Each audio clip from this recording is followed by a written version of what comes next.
Madami-dami ka bang itlog? Wag na wag itatapon. Dahil laking pakinabang ang dala nito. At heto nga ang sa akin, madami-dami at naipon ko. Dahan-dahan ko nga itong dinurog. Maraming pwedeng paggamitan pagdating sa eggshell. Bukod pa dito, laking pakipakinabang lalo sa ating gagawin. Heto nga po ang aking nadurog. At naglagay ako dito ng 60 ml ng suka po. Direkta ko lamang binuhos doon mismo sa eggshell. Pagkatapos, ilalagay ko nga ito dito mismo sa pinakapagbe-blend natin. Dahil kakailanganin natin yung mas pino, durog na durog ang itsura ng eggshell natin.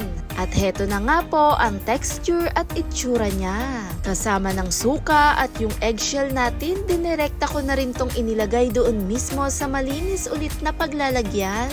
Napakaganda nito gamitin pang araw-araw o kahit saan parte sa loob ng tahanan. At naglagay rin ako dito ng 30 ml dishwashing liquid. Kakaiba rin ang dala nito na tumutulong magbigay alis, lalo magbigay linis. Ganito na rin ba ang itsura ng mga kawali, kaldero at kahit ano pa? Dito sa ating ginawa ay maganda pang linis na nagbibigay kinang-kintab na rin sa ating mga kaserola, kawali at kahit anong panglinis sa loob ng tahanan ay pwede natin tong gamitin. Dahil ang eggshell, isa rin tong perfectong texture upang alisin ang gaya na rin ng duming nakadikit o yung stain na kumakapit.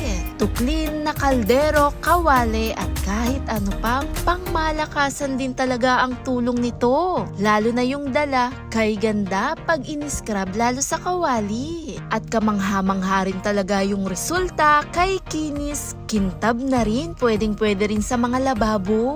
Maganda rin talaga pang linis to gaya sa mga stainless, pwede rin to sa mga CR natin, sa tiles o yung mga nasa gilid.